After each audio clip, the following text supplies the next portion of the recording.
Just a quick spoiler warning here. This video will contain a handful of spoilers for the storyline of Magic the Gathering's Amonkhet block. I mean, Amonkhet came out 3 years ago, and a lot of the spoilers are actually printed on the cards, but I felt I should put this here just to be safe. If you haven't read Amonkhet and Hour of Devastation stories, I'd strongly recommend them. They're one of my favourite sections of Magic's story, and Wizards of the Coast has them available online for free. There's a link in the description. And now that that's over with, enjoy the video.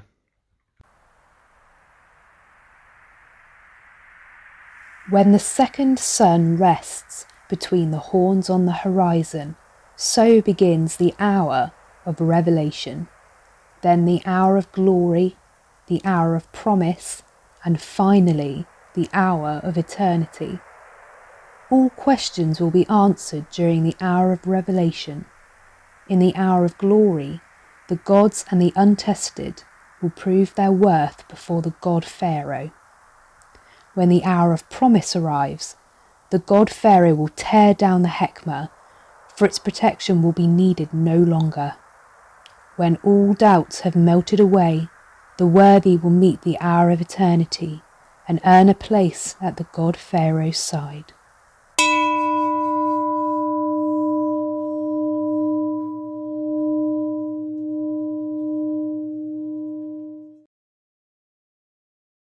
Several years ago, I was playing Magic the Gathering at my local game store.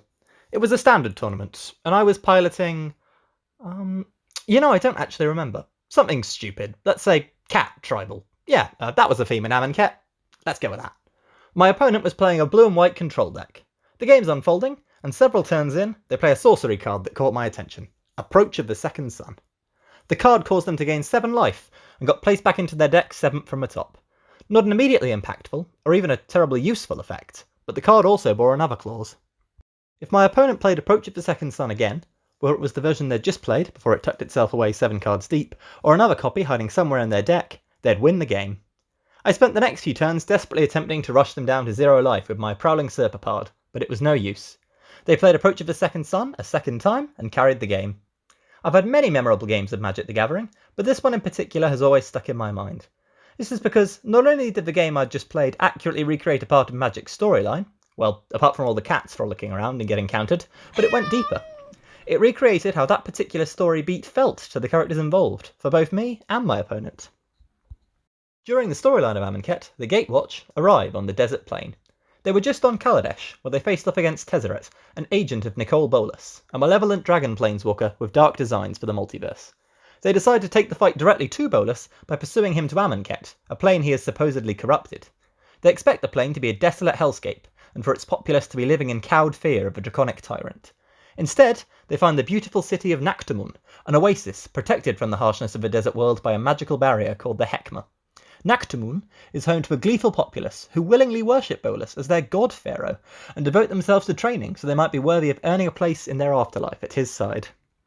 The skies of Amonkhet are home to 2 suns, and it's believed that when the second sun, which travels exceedingly slowly and never sets, finally rests beneath a monument called the Horns of the God Pharaoh, then the sacred hours shall arrive, the gates to the afterlife will open, and the plane's populace will know eternal peace. As Gideon travels across Naktamun, he stops to observe the city. I glanced at the massive horns in the distance, visible through the closer buildings, a looming silhouette marring the horizon. I caught snippets of conversation as I trailed behind Oketra and occasional mentions of the god Pharaoh. The whole city had a rigidity and structure that was simultaneously impressive and worrisome, a confluence of achievement and glory against a lingering unnaturalness and unease. There is a disconnect between Amonkhet's gameplay and its narrative elements. The plane is depicted as vibrant, sunny, and full of life, but it features mechanics focused on the graveyard, such as Embalm and Aftermath. Amonkhet is decidedly a graveyard set, making it mechanically similar to Innistrad, the world of gothic horror. Similarly, the set's storyline depicts everyone on Amonkhet training and building themselves up to grow stronger, but the set employs -1/-1 counters, which achieve the opposite effect, weakening everything they're applied to. This disconnect is intentional. In an article, Mark Rosewater discusses about how Dissonance was used in the creation of Amonkhet, stating, "We embraced the Bolas part of the world, and created a set that contrasted what the creative was showing you with what the gameplay was telling you. We used Dissonance to set the mood. This, combined with all the Egyptian iconography, created a very distinct tone, one that allowed us to create a world where things felt off." Gideon's observation, in Magic's story, that Amonkhet is a confluence of achievement and glory against a lingering unnaturalness and unease, are thus reflected through Beset's gameplay. We, like Gideon, look in on the world and feel thrown off by its contradictory mechanics and flavour. The Gatewatch feel the presence of Nicol Bolas permeating Amonkhet. Bolas's horns often act as a symbol representing him. As you've probably noticed, the monument to the God Pharaoh seen in Approach of the Second Sun is built in this shape. But this is far from the only card in the set to feature Nicol Bolas' logo. Bolas's horns can be seen in the artwork of a huge number of cards from Amonkhet. Sometimes they're displayed clearly in the foreground.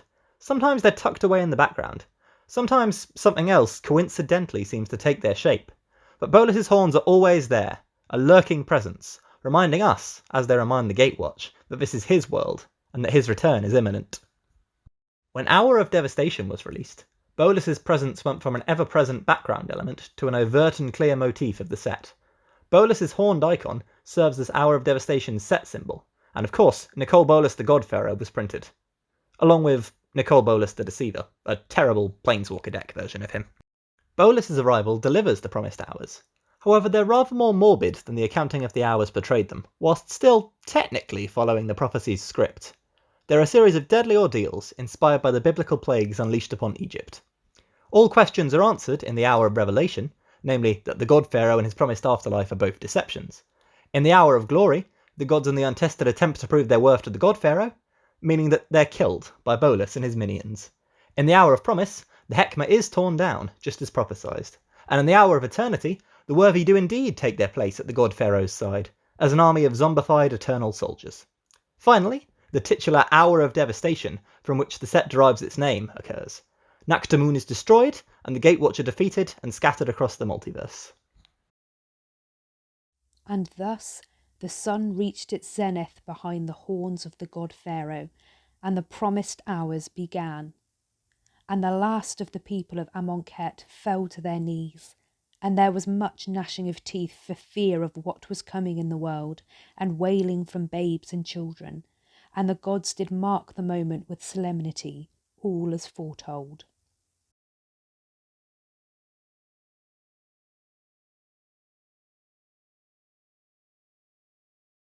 But what does all of this have to do with Approach of the Second Sun?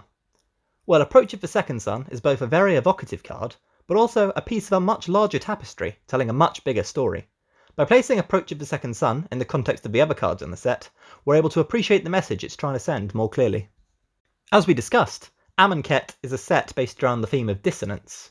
The arrival of the Second Sun is the moment when this dissonance is resolved. As Amonkhet moves into Hour of Devastation, the plane's story ceases to be one about lurking danger hidden beneath the surface, and becomes one about apocalyptic destruction. Approach of the Second Sun is thus a vitally important card, as it demonstrates the moments leading up to when this switch is flipped. The last moments of joy for the plane's populace, before the true nature of Amonkhet, the God Pharaoh, and the promised hours becomes clear. This story beat is represented through gameplay, and Approach of the Second Sun's differing impact on the mindset of different players. The player casting Approach of the Second Sun is like Bolas. The moment they've been waiting for is approaching. Victory is only a short way away as the Second Sun draws closer and closer to its destination, and all of their plans are coming together. Once the card comes down a second time and victory is assured, they no doubt have the same sense of satisfaction that Bolas does, as he returns to Amonkhet and easily crushes the Gatewatch. In contrast, the player facing down Approach of the Second Sun, much like the Gatewatch, feels uneasy. It's clear that everything is going to go wrong in just a short time, and they only have a little while to prepare. Will they be able to work out a plan on time and pull everything together? The Second Sun draws closer and closer, both across the skies of Amonkhet, and from 7 cards down your opponent's library to 6 to 5, as catastrophe creeps gradually closer and closer.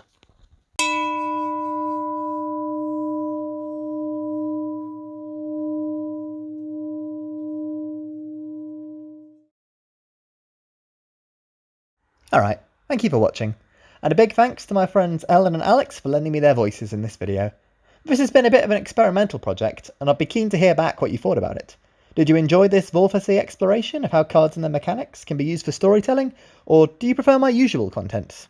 That is, if after full videos I have usual content, I suppose. In any case, see you next time.